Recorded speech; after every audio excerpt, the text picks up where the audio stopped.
show in New York.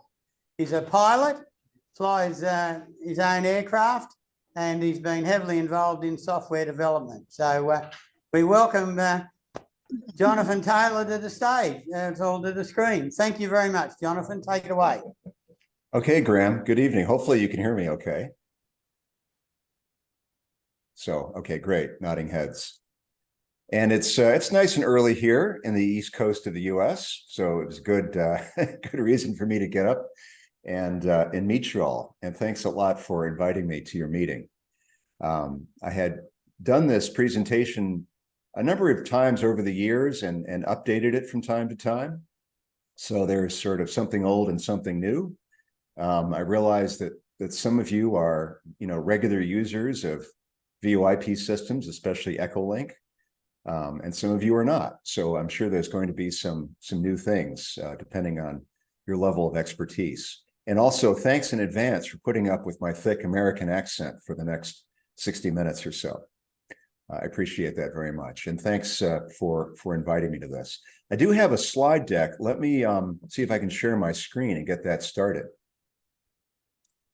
All right. So hopefully that is working. So I'll start with sort of a definition of voice over IP systems. But before I do that, let me just mention that most of this discussion is specifically about EchoLink, since that's the software that I developed and am most familiar with. But I will try to touch on some of the other VoIP systems that are in common usage today. Internet voice gateways are what these are. So these are systems such as EchoLink and IRLP that basically let amateur radio stations connect to each other over the internet. In other words, this forms a hybrid of RF and internet technologies. So these are not, simulators or substitutes for amateur radio. These are enhancements to amateur radio, ways that we can take advantage of both technologies to their best advantage. And examples of this, of course, are EchoLink. I mentioned IRLP, which stands for the Internet Radio Linking Project. But also, I'm sure you've used or heard of the All-Star Link Network. And there's lots of integrated digital systems now that take advantage of digital voice modulation, but also have an IP network component to them, like D-Star and DMR. There's sort of a bouillabaisse of technologies now. There were only a couple of these 20 years ago. But it's great to see so much activity in this area in the meantime. And I should point out also that you may have had a certain experience using a system like EchoLink, but there actually are many modes to this. There are lots of different ways that this kind of a system can be implemented in order to take advantage of its benefits. The first is what I would call simplex RF linking. And it's funny, I made this diagram a long time ago, and it shows an example of mobile stations in the Sydney area. So it's appropriate for this talk today. But on the left-hand side, we have, the combination of an FM transceiver, a sound card interface, and a PC running EchoLink software. And that operates as a simplex gateway. It's on 146.565 in the 2-meter band. And it has an antenna that is in range of mobile and portable stations here in Connecticut. And it's connected by an internet link to a very similar setup in the Sydney area. And the idea is that this forms sort of a wormhole between the coverage areas of these two simplex stations that allow mobile and portable stations in, the East Coast of the US to communicate pretty seamlessly with those on the southeast coast of Australia. So that's a simplex RF linking example. You can take the same idea, and instead of having a simplex frequency at each end, you can have a transceiver which is tuned to the frequency pair of a local repeater. Exactly the same situation as before, but now we have repeaters that are linked to each other, so that mobile and portable stations that are in range of one repeater can communicate with those that are in range of the other.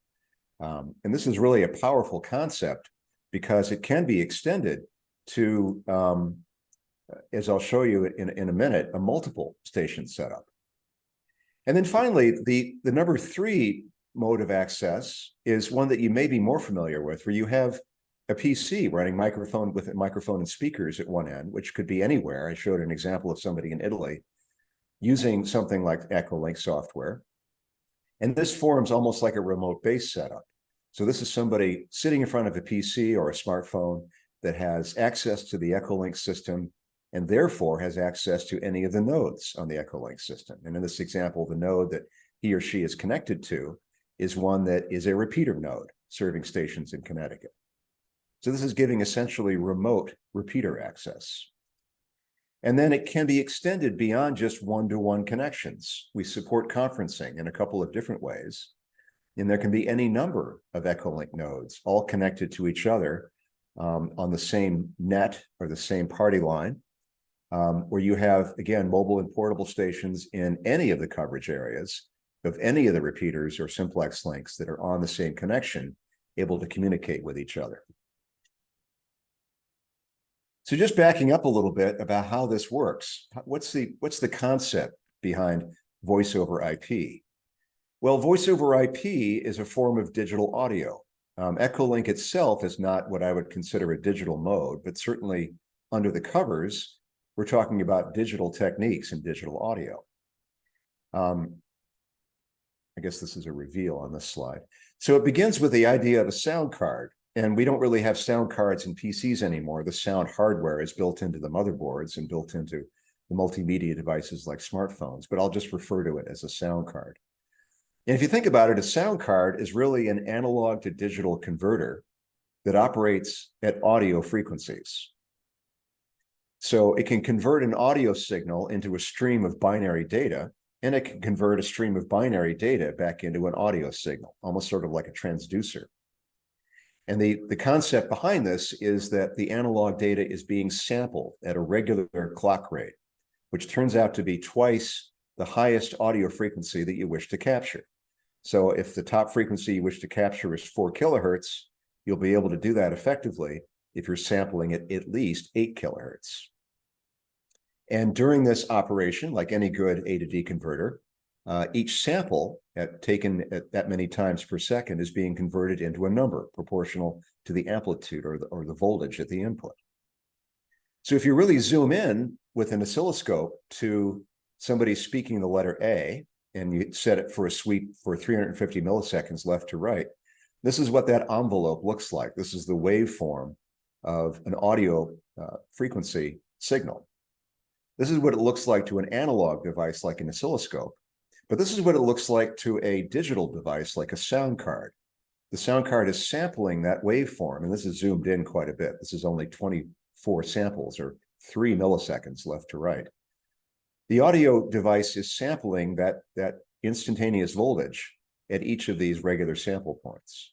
And by taking those sample points and converting them into numbers, into binary data, we can effectively capture the audio signal. So a basic voice over IP system consists of 2 digital devices like computers connected over some kind of a network such as the internet that form a digital connection. Then a sound card at one end where audio is being captured, and a sound card at the other end where audio is being played back. And by simply connecting our radio equipment to the audio pieces of this, we have formed an amateur radio voice over IP gateway between the two. So that's the basic idea. And sometimes I talk about this in terms of its benefit to amateur radio as RF for the last mile. So it's using each of our tools in our toolbox to its best advantage. The internet gives us this reliable and addressable long haul path between the nodes. The nodes themselves provide this gateway function from internet to RF. And of course, our own equipment, our VHF equipment and our FM repeaters provide the sort of last mile coverage between nodes and mobile stations.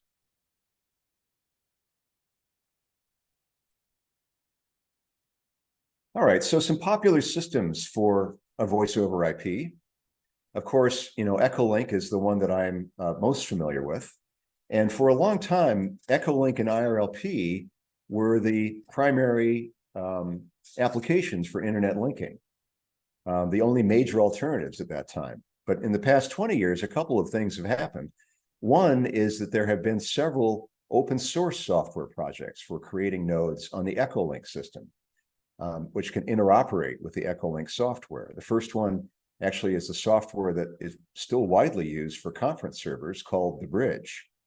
That was developed as an open source project primarily for Unix-like systems, but can also run on Windows. I mentioned that IRLP continues to grow, and I'll talk in more detail about a system based on the Asterisk platform called AppRPT, which has a lot of flexible customization opportunities, and actually is the main vector for growth right now. But EchoLink was created entirely for this specific purpose of, by, and for amateur radio. In other words, it was not an adaptation of some other system. If you go back more than 20 years, it was originally designed for compatibility with iLink. And the first version was released about 21 years ago, May 15th, 2002, which I can always remember because that was the same month that one of my kids was born. So a lot of time has gone by. This kid is now in college. And we have more than 350,000 registered users around the world, 162 nations. And back in the original days, we were getting about 250 new users every 24 hours. This is back in maybe 2003. But it's remarkable to realize, and Graham is fully aware of this, that we're still getting maybe about 100 applications every 24 hours for new users, even after more than 20 years. I mentioned the two kinds of nodes in the previous discussion, the fact that you can operate EchoLink either as a PC or smartphone user using the local microphone and speakers and the local internet connection, or you can operate a gateway, essentially, an RF link that consists of a transceiver and a linking interface and an internet connection. And this is what the EchoLink software looks like as a PC user. If you're on a PC, this is what it looks like: a list of connections on the left, a list of stations in the center, and then window panes that give information about your current connection once you're connected. You use the keyboard spacebar as a push-to-talk switch when you're connected to somebody, and you use the local speaker and microphone for audio, or even better, in fact, this is what I recommend, a headset, a USB headset. And although technically this screen shows the view of a SysOp link mode station, it really is about the same presentation when you're operating in single user mode.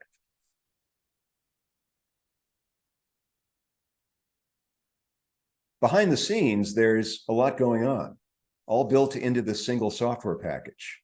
A lot of functions ranging from Vox to digital signal processing to security.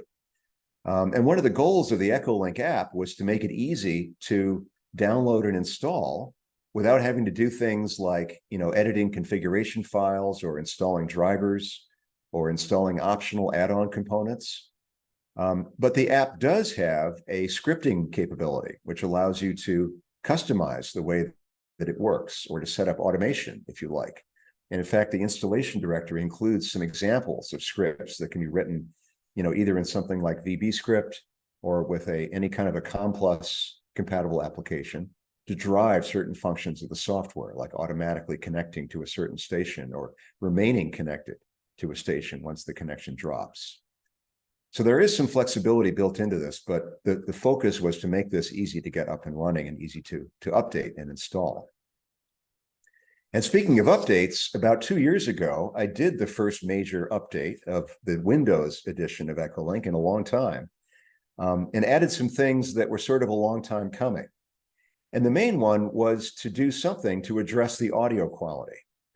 The original version of EchoLink used the sound card in what's called 8-bit mode, basically taking only 8-bit samples each time.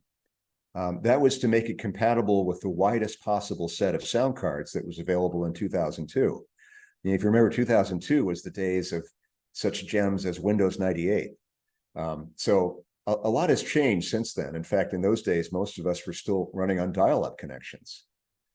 But that was 2002, and since that time, it's virtually ubiquitous now that sound cards are at least 16 bits, in fact, frequently 32 bits or more. So I made the switch to 16-bit audio, and this makes a big difference, especially in the signal-to-noise ratio, without any changes to the bandwidth or the codec. And the bandwidth and the codec are both tuned to the capabilities of FM audio, where the range of frequencies of greatest interest is 300 to 3000 hertz. So it's tuned especially for the bandwidth of FM rigs and for maximum intelligibility. I also added the CQ feature, which I'll talk about in a minute, and a couple of convenience things like automatic proxy selection, and better support for devices like the SignalLink USB, which is used as a PC interface. Support for larger monitors, which are much more common now than they were back then, and other formats for recording files, such as MP3. And I'll talk about URI support in a second. But first about CQ. So Call CQ is a feature that I had been thinking about for a long time, and then finally added to actually all 3 editions of the software, Windows, iOS, and Android. And the problem that it addresses is that there are often so many nodes online that it's difficult to find somebody who wants to strike up a QSO with you if you're interested. So now with the Call CQ feature, instead of connecting to a node somewhere and putting out a call and hoping that somebody will come back, you have the option of just hitting the Call CQ button. And then what will happen is that EchoLink will immediately connect you automatically to someone else who's also in the calling CQ mode with matching preferences. The preferences are based on languages spoken, and if you're interested in specific countries that you'd like to connect to, or you can say anybody. If it doesn't find a match right away, it puts you into a waiting list. I guess you could call that the CQ queue, until a matching station comes online, also for CQ. And then it connects the 2 of you together.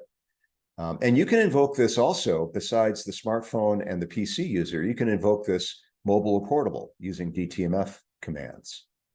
So Call CQ, fortunately, is quite popular now, and it's a good way to get connected in a system that has such a large number of nodes online. And if you're running in single user mode, all you need is that local microphone and speakers or the headset. But if you're running in sysop mode, you're building an RF gateway, and you'll need to have both a transceiver and a sound card interface. And this diagram shows at the high level how the simplest pieces fit together.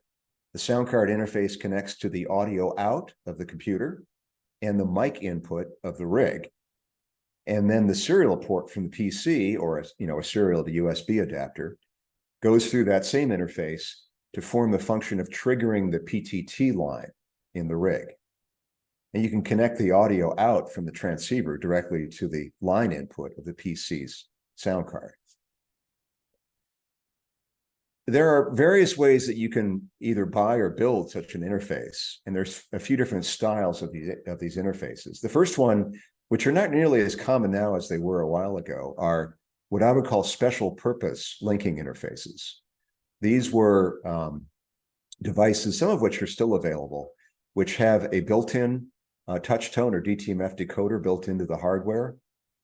They have a carrier-operated squelch interface, which can detect when the rig's squelch is open and relay that information to the PC. And they provide the audio routing as well, built in. But I would say that far more common right now are the generic sound card interfaces. These are the interfaces like a Rig Blaster or a SignalLink that are compatible with other sound card software. In fact, these tend to be devices that are designed for, PSK31 and FT8 on HF, but also can be used with EchoLink if you're building a gateway. And some of these do fall into the category of external audio devices. In the past, I would say 10 years or so, it's been much more common to find an audio chip, which is available through a USB port.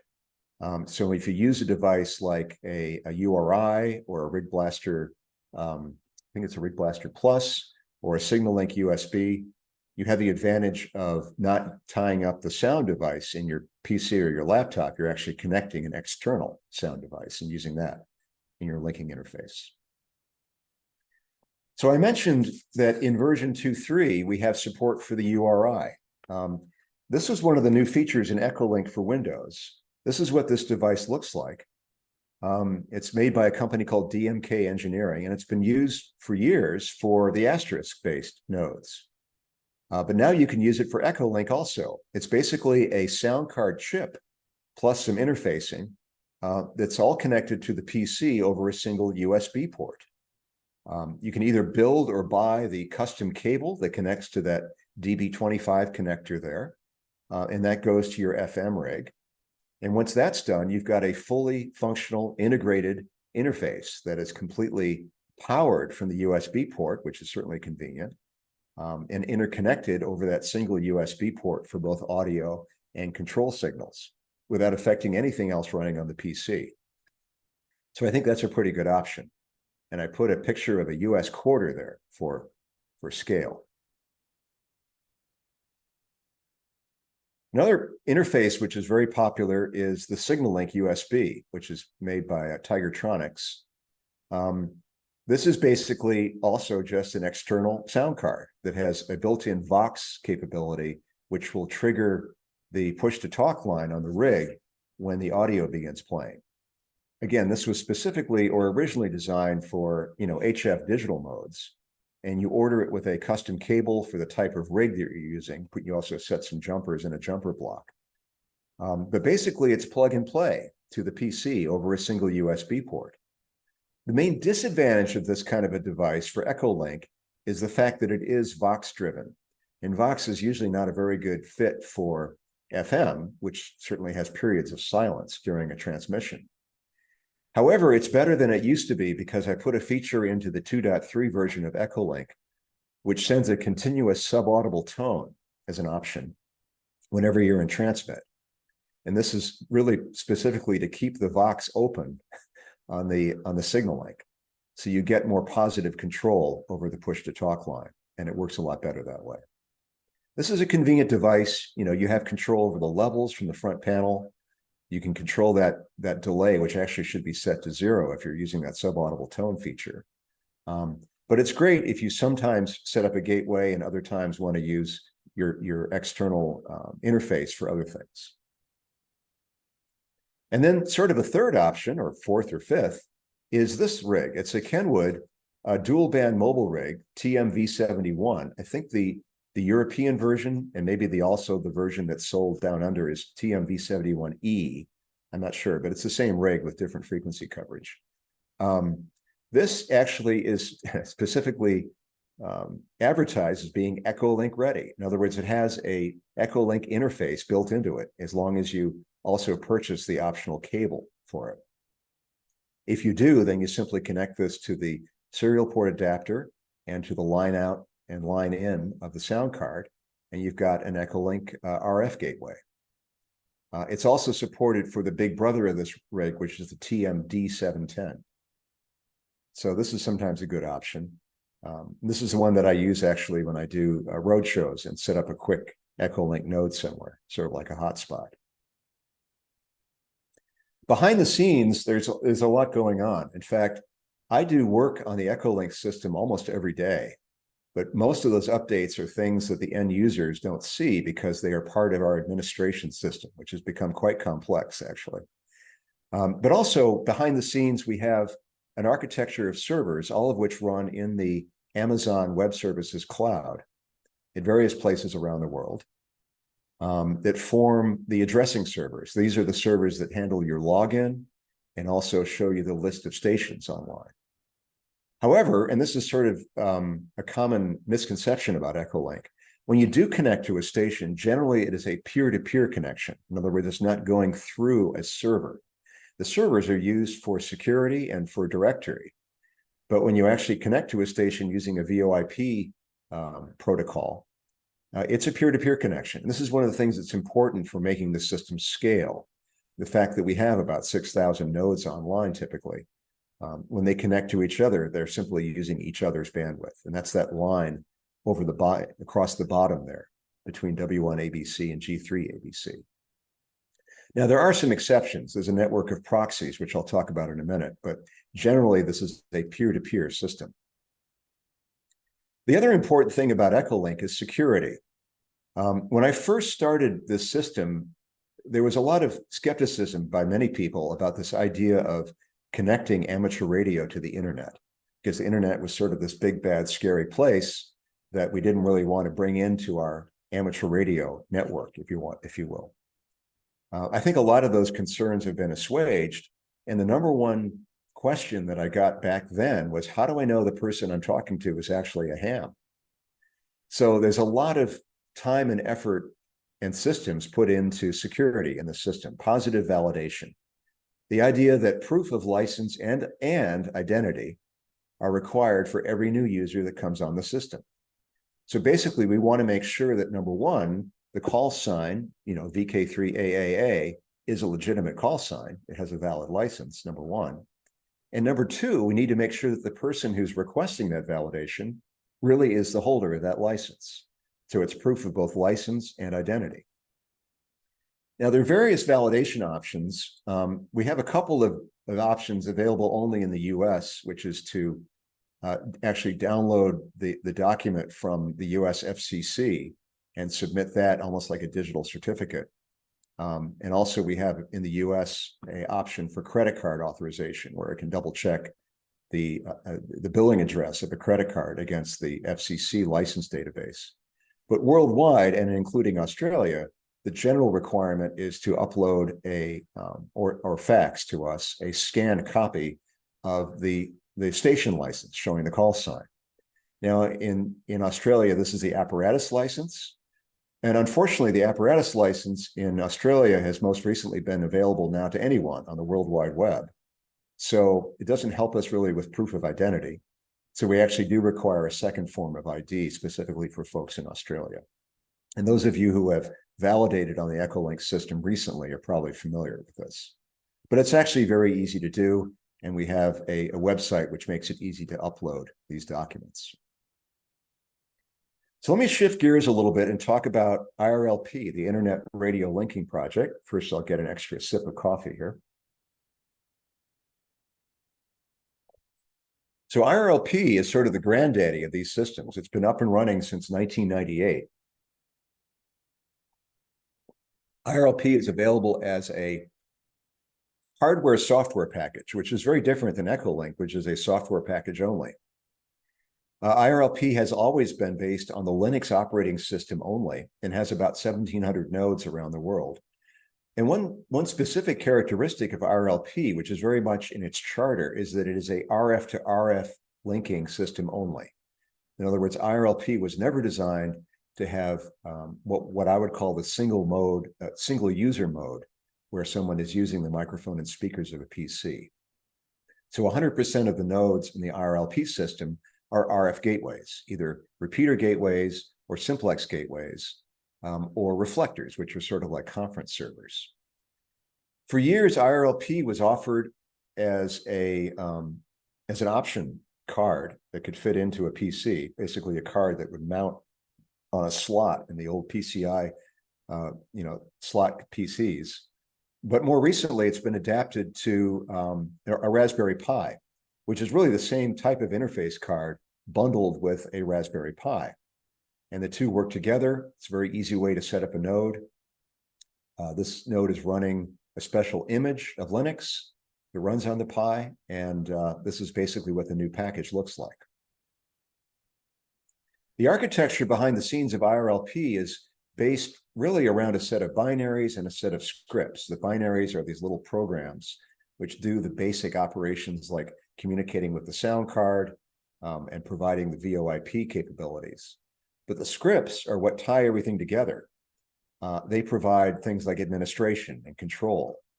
And one advantage of this kind of a design is that it's very flexible. It's very customizable, especially if you're a Linux guru or if you know how to do Bash shell scripting. You can really make IRLP do almost anything. A lot of people have written custom scripts to respond to various DTMF commands beyond what the basic operation supports. It is based on a VoIP engine called Speak Freely, which actually uses the same codec that EchoLink does. So there are some opportunities for some of the reflectors to actually cross-link with EchoLink. But one interesting thing about it is the security layer is different. It uses PGP, which stands for Pretty Good Privacy, and it uses more of a peer-to-peer security model, where every node on the system has a copy of the master key ring, which is published anytime anybody adds a node to the system or takes one away. And when a connection is established, what happens is the nodes communicate with each other and do a security handshake where they verify each other's digital keys. So that's a good system for scalability. The servers really just provide distribution of the master key ring and also keep track of which nodes are on the system at any given time. So I talked about the fact that this is a node with additional scripts. And part of the extension of that concept of scripts is really a full customization, which is called EchoIRLP. So an EchoIRLP node is an IRLP node which can also work on the EchoLink network. In other words, additional scripts and binaries have been added that allow it to work sort of in dual mode. It's almost like a dual boot thing. You can either connect to an IRLP node, or you can connect to an EchoLink node, or you can receive connections either from an IRLP node or an EchoLink node. It doesn't form a cross-link between the systems, but it does give you the flexibility of being able to work on either of them, which is kind of nice. In fact, this is the type of node that I generally recommend that people set up, especially if they're setting up a node in some remote location. You'll have all of the remoting capabilities of Linux. You'd be able to do a remote login to its shell, but you can also set it up so that it can operate on either system. Let me also talk about the Asterisk platform and AppRPT. So Asterisk is a PBX system. And PBX stands for Private Branch Exchange. And if you remember years ago, if you worked at an office somewhere, there'd be this clicking of relays back in the closet in the back room, which probably was a PBX, which was generally a very large and expensive and frequently breaking down piece of equipment that managed all the phones in the office. The idea is that you could have a small number of external phone lines and a large number of internal phone lines. And the PBX would take care of the switching between those two and also allow you to do things like do an extension to extension call or to have a virtual assistant answer the phone. Well, a while ago, someone developed an open source software version of a PBX called Asterisk. Asterisk has been around for many years. And one of the interesting things about Asterisk is it's extremely customizable. And the idea of Asterisk is that it functions as a virtual PBX, especially for VoIP telephone systems. Well, VoIP telephone systems are not that far away from VoIP amateur radio systems. So there's been an extension added to Asterisk called AppRPT, which I guess stands for repeater application. And AppRPT makes it possible to do radio linking using Asterisk. You use it with a special hardware interface. I showed you an example of that URI earlier in the presentation. And it gives you a whole lot of capabilities in Asterisk. You can set it up either as a remote base or as a repeater controller, or you can do internet linking using AppRPT. You have all these capabilities based into sort of a foundational piece of the software. There is a loose federation, I'll call it a loose federation, it's actually rather tight, of nodes running Asterisk and AppRPT on the All-Star linking system. And one of the ways that people get on this system is with what we call hotspots, which are sometimes prepackaged hardware devices such as this, which have all the functions of basically a simplex link, a very low power simplex link. So this device is a ready to run combination of a Raspberry Pi, which has been specially configured for use on Asterisk, and an RF deck. The RF deck can operate either on UHF or VHF, FM. It's a low power deck. And this forms a digital bridge that can connect to digital voice systems as well, DMR and P25, for example. And this is running software that includes what's called the EchoLink channel driver, which allows this Asterisk-based system to operate on EchoLink as well as on All-Star. There's another version of this, which is called the Clear RPT, which lacks the RF deck, but includes a connector, which allows you to connect it to external hardware. And this would be used, for example, if you want to wire it directly into the repeater controller.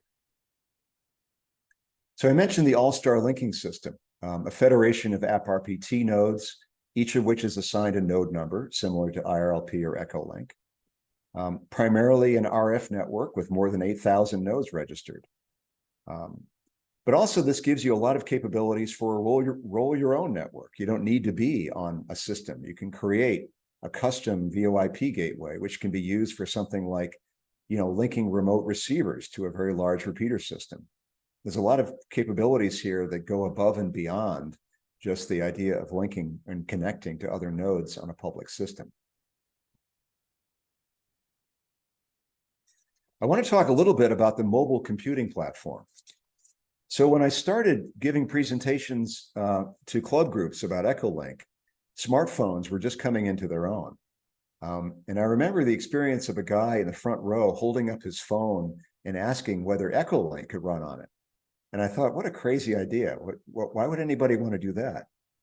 But I soon realized that, these smartphones are really just miniature multimedia computers, complete with radios, audio devices, a graphical user interface. And that's how the first editions of EchoLink Mobile got started.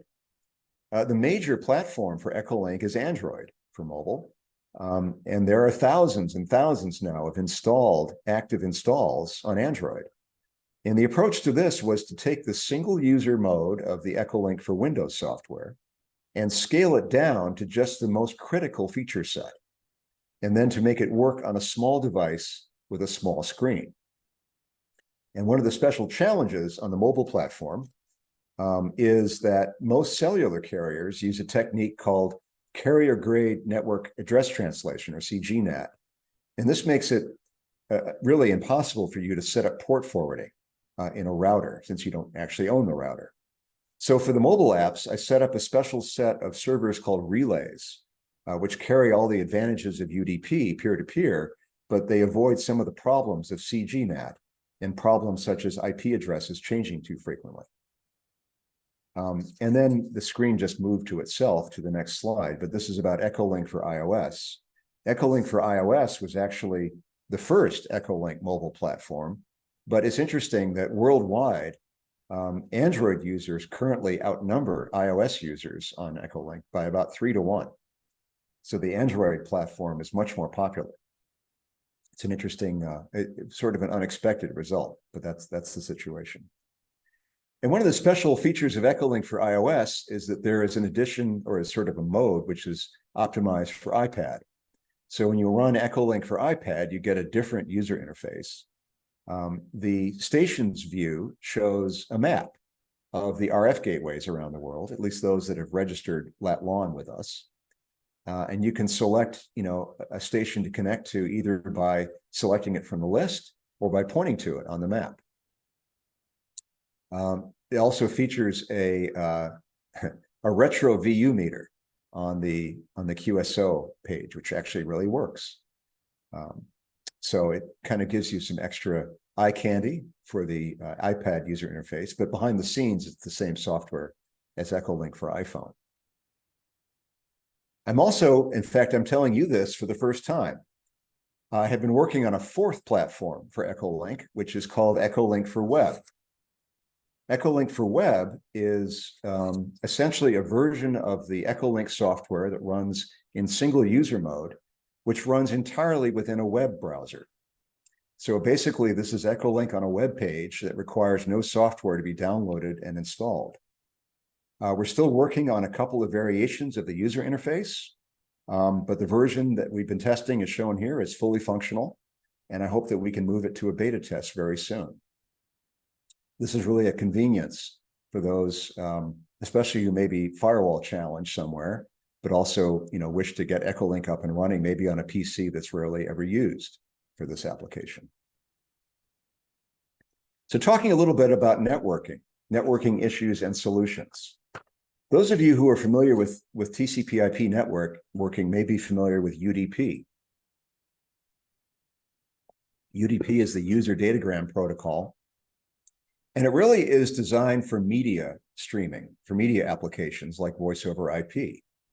It gives you the best performance over an unreliable network, and it really is the best protocol for voice over IP. One problem with UDP, though, is it's not always firewall friendly. And EchoLink, since its early days, has required that it operates on a fixed set of port numbers. This is back in the days when we were all running dial-up networking and didn't have routers in our household.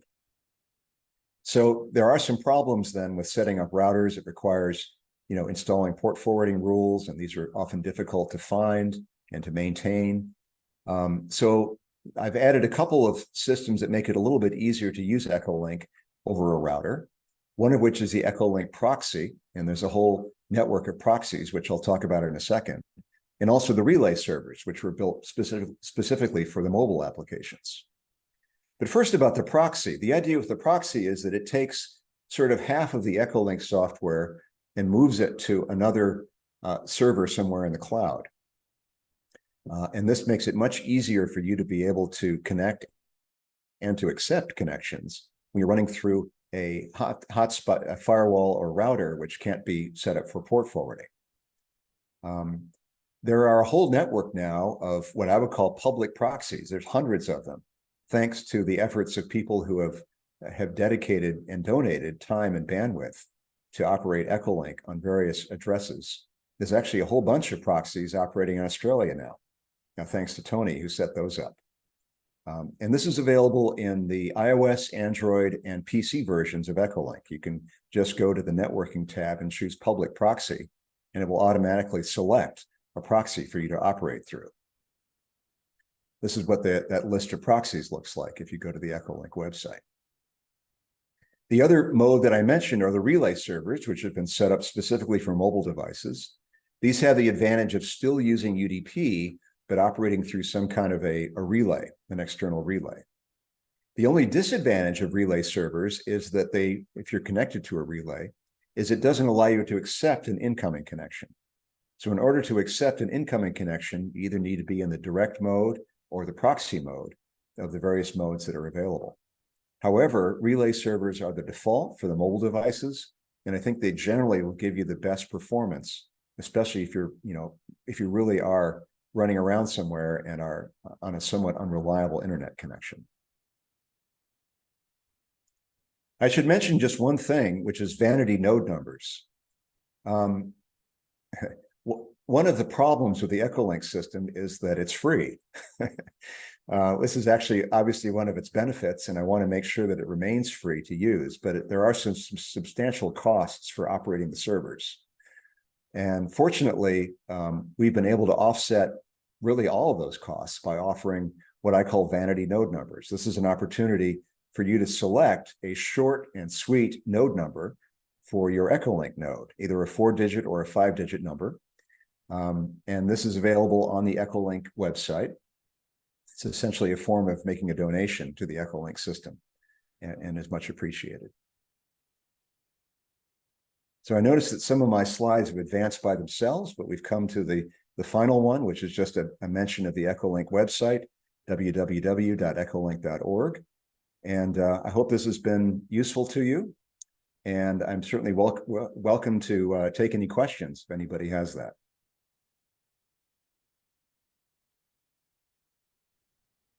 Good evening, Jonathan. I hope I'm not trampling on anyone. My name is Simon Keys, VK3GTO. Is it okay if I ask a question? Of course. Thank you. I'm going to stop sharing my screen here if I can figure it out so that we can have more of a...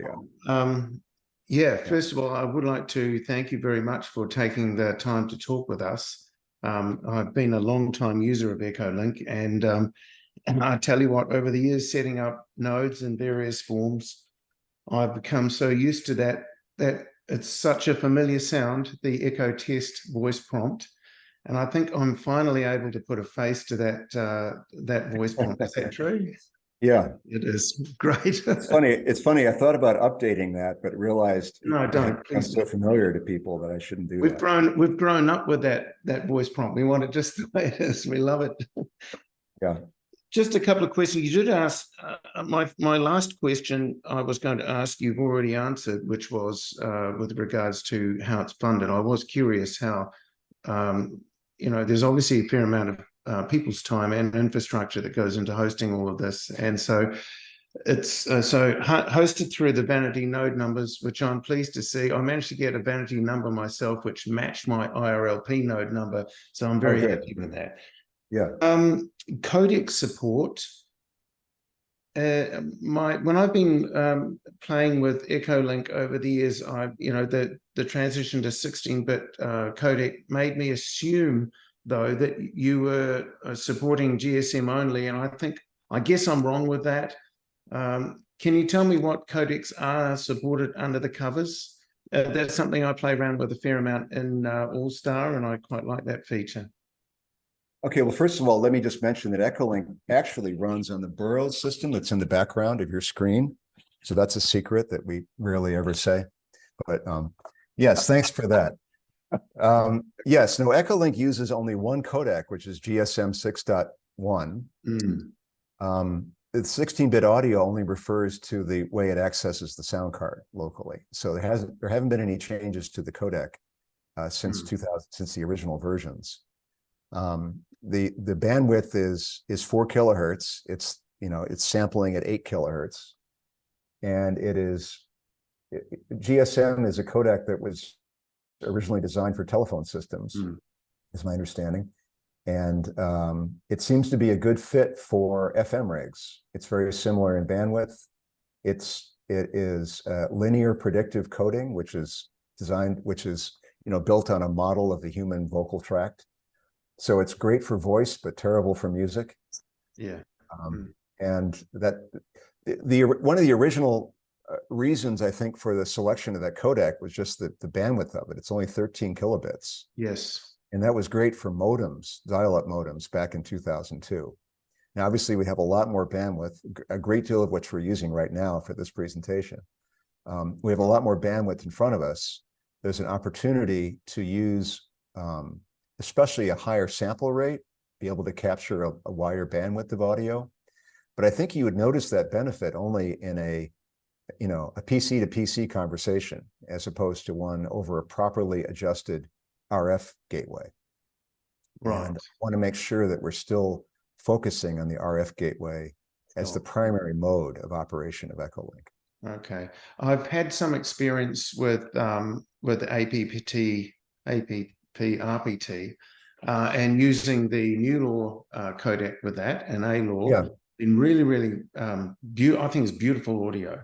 The EchoLink channel driver seems to be still in the bad old days of 8-bit and original GSM.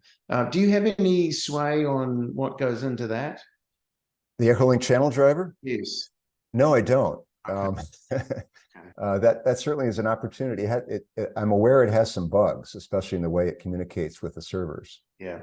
Which I guess you wouldn't notice as a regular operator. Introducing new codecs is certainly, we actually did experiment with ADPCM about 15 years ago. Yes.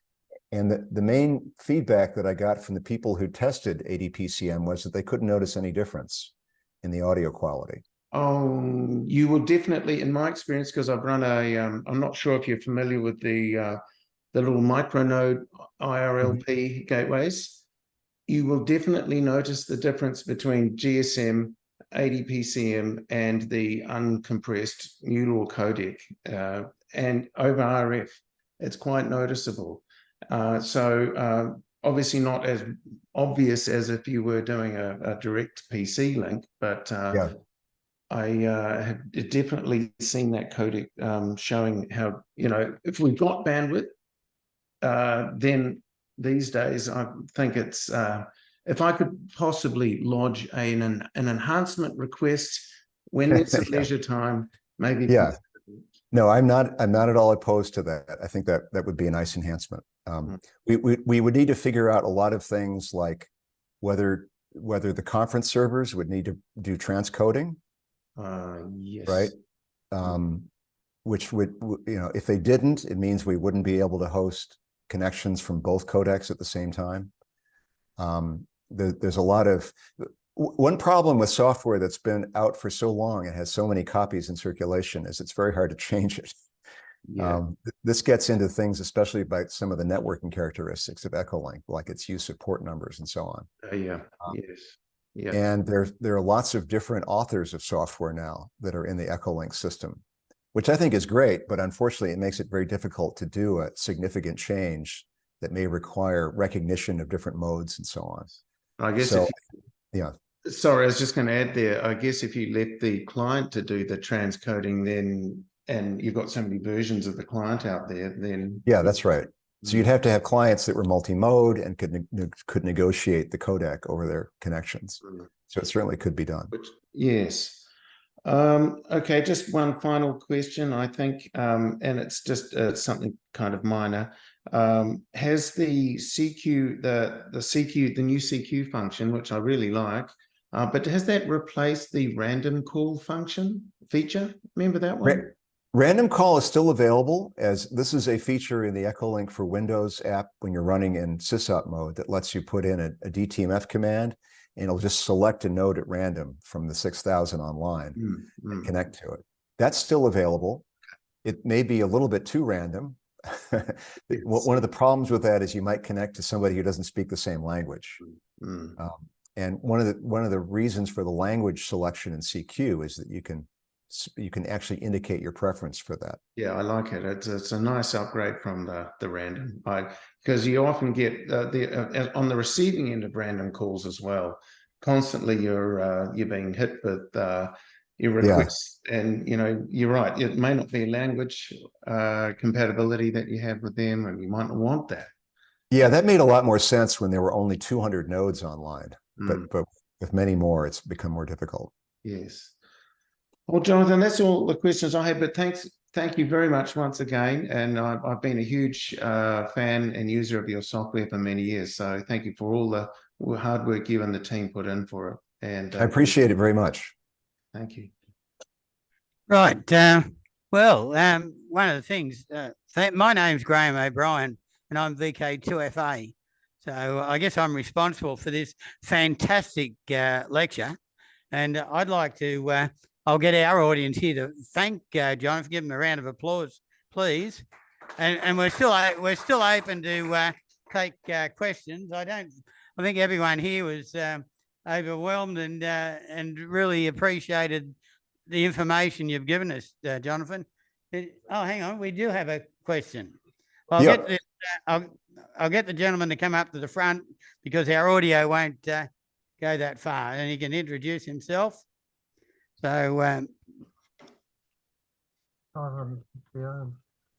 there, Jonathan. My name's Brad, VK2NMZ. This is more so just a call out. Well, thank you for the EchoLink system. I also manage Node 60, actually EchoLink's 7060. And also I wanted to do a thanks to you and also a call out for many of those in VK who don't know. You mentioned Tony before, who's VK3JED, who hosts many of the relay proxies here in Australia, and also a number of the EchoLink conference servers as well. So it's more so for the audience here is EchoLink is very well supported here in VK, and there's a lot of great people here who help the infrastructure and keep it all going. So thanks very much for Jonathan for coming around tonight. Tony passes along his hellos and thanks, and thanks again. That's about it. Cheers, mate. Yeah, appreciate that. And I should mention that Graham, right in front of you, is one of our tireless administrators, and really is one of the people who keep the system running, along with Terry, VK2JTP, also in Sydney. And I really appreciate their efforts. They sort of work behind the scenes, and people may not realize how much work they do to keep the system running. Thank you for that, Jonathan. Now, what would be good if we could maybe get the people who are on board here online just to give a quick their call sign and where they are, so that we've got a good idea of who's there. And but we just the call sign and where you are. And thank you to Jonathan for his efforts. So who would like to go first? I guess. I notice Adam's there, 2YK. So you start the ball rolling, Adam.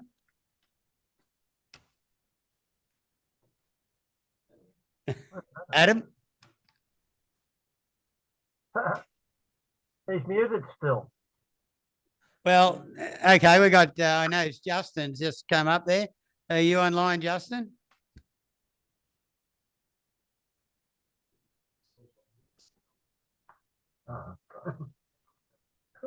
Well, it's not such a good idea, is it? It doesn't seem to be working. Anyhow, Right. well, you Graham, go for I'll introduce myself as having hosted this for you. Eric VK2VE, I'm Secretary of Amateur Radio New South Wales. And I think we were very pleased to be able to facilitate this for you today, Graham. Over. You've done a fantastic job for us, Eric. The quality of it is superb. I guess we need to also thank the staff here at Newcastle Technical College in the electronic trade section, because they're the supplier of the venue and the computer equipment and the video projector, the whole lot. So, yeah, they've done a great job for us, and we really appreciate it. And we certainly appreciate Amateur Radio New South Wales for their effort, and also the WIA National broadcast for their running our publicity for the event. And I think it's been more successful than I expected. Well, I knew it would be successful, but it's fantastic. So anyhow, we got anyone who would like to say some more words, and we really appreciate it. Mark Stevens, VK2MAS. Just want to say thank you very much for the lecture. It's very interesting. Very, very quick question. Can slow scan TV be done using EchoLink? Thanks. Okay, so the question, can EchoLink support SSTV? EchoLink certainly is not designed for that. And if you caught the discussion that we had earlier about the codec is really designed for human voice rather than just general purpose audio. So I would expect that you could at least try doing an SSTV connection peer-to-peer over EchoLink, but you might run into some distortion that is caused by the introduction of the codec. In other words, I don't know if it would work satisfactorily. I've never heard of anybody trying it, but I suppose you could try. Right, yeah. Thanks very much for that. Yeah, I did catch that part when you mentioned it. Yeah. So no, thank you very, very much, and I much appreciate you getting up so early in the morning there on the East Coast of America. Thanks once again. No W1BIC here in the Detroit area with a question. Sure, go ahead. Longtime user of EchoLink, General Motors Amateur Radio Club in Detroit. We've had a vanity node from almost day one, way back in the early 2000s, I think. Our first implementation was for the repeater in Detroit was using a link from my house and an IBM PC, but we quickly found that every Wednesday morning, Uncle Bill would have nice surprises for us, and often had to reboot the machines often. So we switched to a Raspberry Pi, SVX Link software, and now that software is giving us fits. I guess so. My question would be, what can we use for that node that's rock solid and easy to use? Yeah. So what kind of hardware is it? You said it's a Raspberry Pi? Well, currently we're using a Raspberry Pi because with SVX Link, which I believe is some sort of an asterisk duration, but I'm very tempted to go back to a regular, IBM PC for that system because of the way the Raspberry Pi often seems to be dying for us. Yeah. So a couple of thoughts about that. One advantage of a device like a Pi is that it doesn't have any moving parts. It doesn't have any disk drive spinning. It doesn't have a fan. It is also extremely power efficient. And I think it's really should be highly reliable. I mean, the main concern with the Pi is that I guess eventually the SD card can wear out. But these have been, there's lots of nodes around the system that run on Pis. And I think there's the advantages I just mentioned are really good for something that's very, off in a closet somewhere. Right. And you have a few options on a Pi. SVX is one of them. And that, by the way, is a EchoLink compatible software that was written for Linux. It doesn't run on an Asterisk platform. One of the things you could look at is, if you remember that slide, is the Echo RLP node that runs on a Pi. It just would require that you get the Echo RLP package, which is a combination of a Pi and an interface card. Those have been very reliable nodes, and they have the advantage of also giving you IRLP capability, which would be nice. So that's one thing to look at. And the other, of course, is something based on the ham VoIP image, which will run on a Raspberry Pi. And that really is the Asterisk-based platform, which puts you on the All-Star network and with the EchoLink channel driver on the EchoLink network. So you have a couple of choices there. Good deal. Thanks very much, and thanks very much for your presentation. I'm not really sure how I became aware of it, other than I got an email from someplace. We have a weekly net, and we do have a lot of people from down under that there's a conference server that I think it's Ham Star or something that's close to that often connects to us. So anyway, 73's from Detroit. Thanks for stopping in.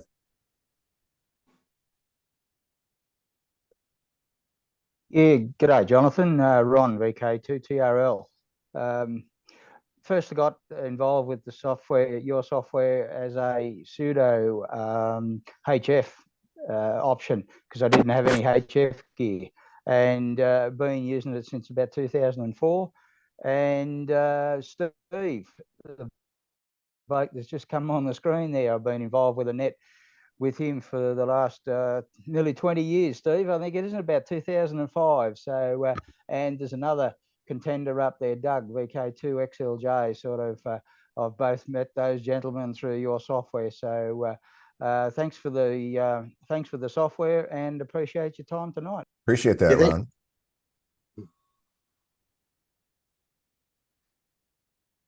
If I may, Jonathan, a couple of points. First of all, thank you very much for your talk.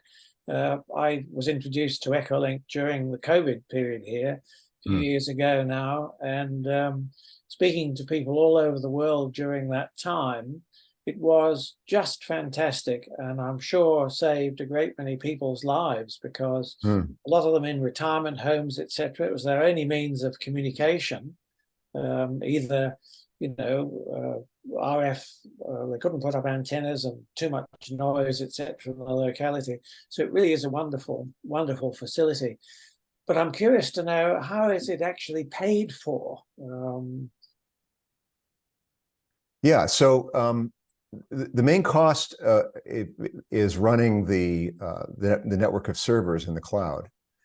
And I mentioned the vanity node numbers program at the end of my presentation, which is basically a way of being able to donate to support the cost of running the system. And fortunately, there are generally, of course, it's been tailing off a little bit, but there's been enough collected through the vanity node numbers program to just about support the costs of it, which is very much appreciated. But thanks for asking that. Yeah, I tried just to further support that, Jonathan. I did try to get a vanity node number for my All-Star node, and no, sir, you cannot. So I do like that feature of EchoLink, and I'm glad to hear that the money is spent, in supporting the system. It's a good way for us to, contribute to the upkeep of it. Yeah, the main costs are storage, compute, and bandwidth. The bandwidth is mostly the login and directory stuff, which actually adds up to quite a bit. Is that since it refreshes network ingress and egress network charges? Pardon me? Is that the network ingress egress charges that are the highest consumer of cost? That's right. That's right. Yeah, that and storage. Right. Okay. There is a cloud that doesn't charge for that. Which cloud is that? Not the Burroughs cloud. I work for Larry Ellison, and he'd love to tell you all about. Oh, okay. All right.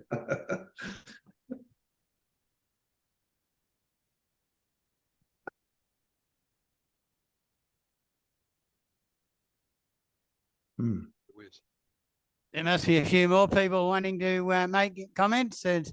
It's really interesting here down under, seeing the US stations there. So if they would like to, tell us where they are, and that would be much appreciated. People just waking up here in the East Coast, at least. Has there been any change to FCC regulations, Jonathan, that has been capturing the news recently? It's an interesting question about regulations. We've sort of been looking at that over the years.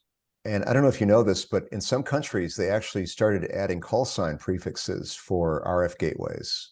That's the case, I believe, in Germany, especially. And I think maybe in the UK. So that was kind of interesting to see. And in fact, there were a couple of questions specifically about EchoLink that were added to the question pool for the FCC license examinations in the US, which is kind of interesting as well. But in terms of regulations, I think none that I'm aware of that affect RF gateways. The ones that I'd be most aware of are in the US.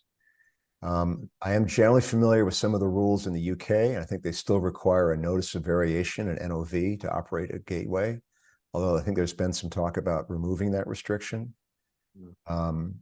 There may be some countries in which gateways are really not allowed. I'm not sure which ones those would be, but it's interesting how different the amateur radio regulations are from one country to another. In fact, one of the challenges we have in validating new users on the system is the fact that license copies look completely different from each country. There's no universal amateur radio license. There's a lot of variation. For example, a lot of the licenses in India are actually written by hand. They have handwritten dates on them. Licenses from Thailand have an expiration date in a different calendar, which is based on the birthday of the king or something. So there's lots of things that we need to sort of keep our eye on when we do validation of light. It's kind of an interesting thing. It's like collecting QSL cards, being able to see all these different types of amateur radio licenses around the world.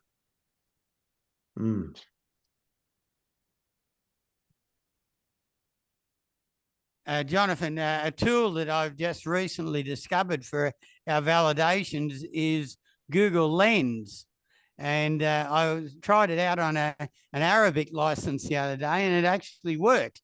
It was a very effective way of, because some of these licenses. For translation, yeah.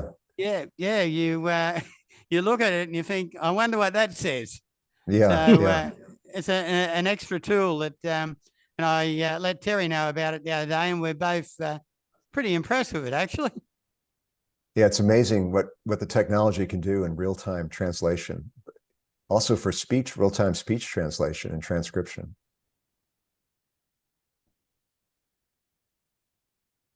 Certainly, it is. And you're talking about the different licenses, and some of them really, you look at it and you wonder, well, the Greek one, for example, they're all handwritten.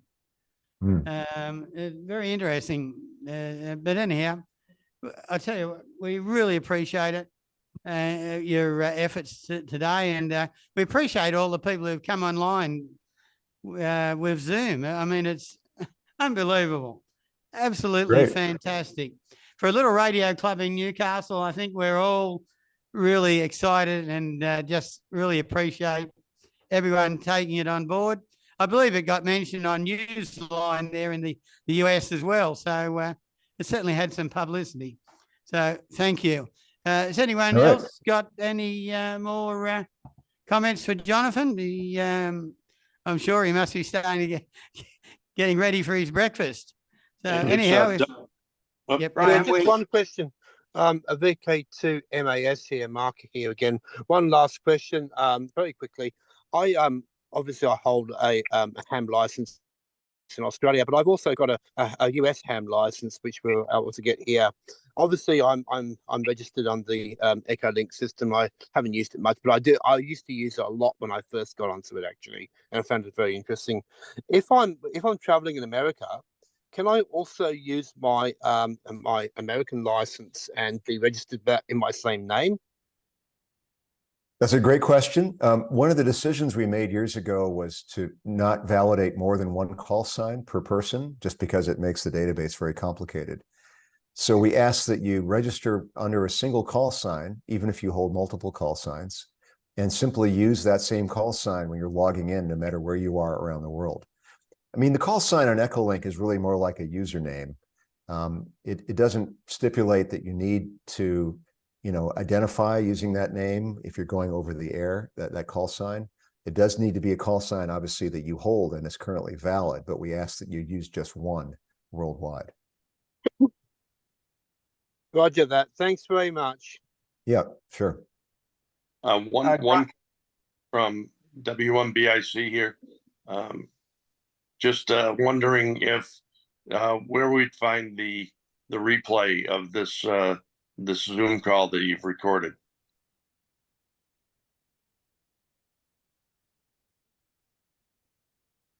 You want to make You any have the comment, answer to that, Graham? Eric? Graham? Since you're doing the recording, Eric, you probably know better than I do. I guess it will be on the Amateur Radio New South Wales website. Is that correct? Yep, I'll probably be able to get it put up on there once I've edited it down a little bit from, because there's probably going to be about 4 hours of recording, so I'll edit it down to just the lecture and then see if we can get it put up on the ARNSW website. And could we put a link, maybe put it on YouTube or something? I don't know whether that's doable, or is that another way we could get it done as well? I don't know. I'll have to investigate that part. It's not something I've done before, but I'm sure there are others that will know how to do it. Riley 2K. I was just going to say, Riley VK2KZV, my grandson said that he could help organise that if you needed that assistance. Thanks, Riley. I might be in touch. Sorry, where is it? Also, just a quick comment. We had at the highest, we had 48 participants online. Thank you. You'll have to send us a list. I don't know whether it keeps that, does it? Yeah, I'll have all that in the chat. Thank you. That's much appreciated, Eric. Yeah, Peter VK8ZZ here, up in Darwin in the north of Australia, about 4,000 kilometres from the rest of these people, closer to Indonesia than to Sydney or Melbourne. We like to keep it that way. Yes, of course, Eric, that's right. Yes, Jonathan, thank you very much for the discussion tonight. I've been a long time user of EchoLink, and it keeps me in touch with a lot of friends. I certainly use it more so when I'm overseas. My visits are mainly to Asia, where they're not very keen on giving out licenses to visiting amateurs. So the EchoLink fills in the void there. Yeah, Eric, when you do post that on the AR New South Wales, if you get a copy across to us, we'll put it on the on the WIA news service. We'll put a link if you like. Cheers. Yep, thanks very much, Jonathan. And thanks for checking in from Darwin. I realize you're in a different time zone and so on. So, and I really like these shack backgrounds. They're very impressive.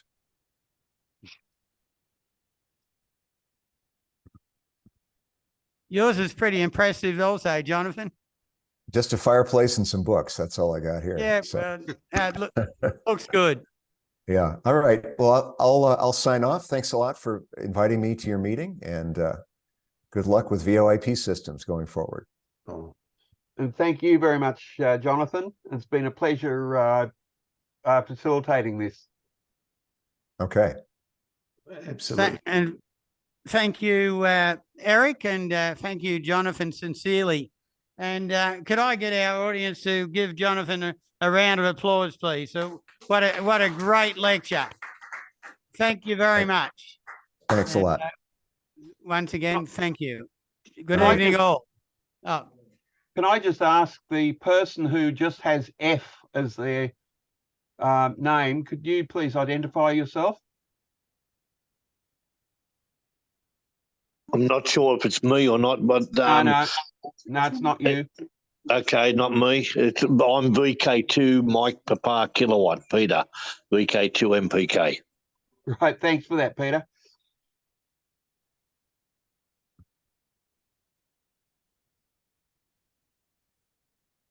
Eric, it was posted in the chat section. The guy replied, just letting you know. Okay. Yep. well, thank you, everyone, and have a great evening, and you have a lovely day, Jonathan. 73s from the Hunter Radio Group in Newcastle. Thank you for organising this call. It's been really good. Great, guys. Great, Graham. Really good. Thanks, Graham. All No right. worries. VK2FA, over and out. Cheers, Graham. I beg your pardon, Graham. Thank you. Wash your mouth out. Thanks, Eric. Thanks, Eric. Really appreciate it. By the way, you know how I love irony. The chap that the call sign was call sign. He had no microphone, but his call sign was VK2AKG. Now there's irony. Yep. I know him actually. He is the mentor always kissing girls. Okay. I just not having a microphone and having a call sign to AKG. That's just irony is everything. Okay, well, I'm going to end the meeting or end the call. Thank you all for participating. How do we get Graham? Sorry, are you still listening, Graham? Yes, I am. Yeah. Right. Yeah, we talked already. Oh, you talked already. Okay. Graham, I'll be in touch a little bit later. We'll try to set up a meeting, get and visit you. Oh, that's you, Eric. I didn't. From Estonia. Right. It's just clicked. Oh gosh, that's the second time in 3 weeks. Graham, you're becoming an old fart. Yeah, well, just everyone. Eric's over from Estonia. He lives over there, and he's come over to see relatives here in Australia. So welcome to our welcome there, Eric, and it's great to see you. Thanks. All right. Yeah, better let the group go and let us go or something. Yeah, well, exactly. Thanks for everything, guys. It was a great show. Okay. Bye-bye. No problem. Okay, if there's no one else has got anything else, I'm going to shut it down so that the recording will start processing. So good night, all. See you, Eric. Good night. Good night, Eric. Eric. Thanks very much again. Wonderful. Yep. Good night, all. No Thank problem. you very Night. much. See you. Yeah, cheers, Eric. All the best.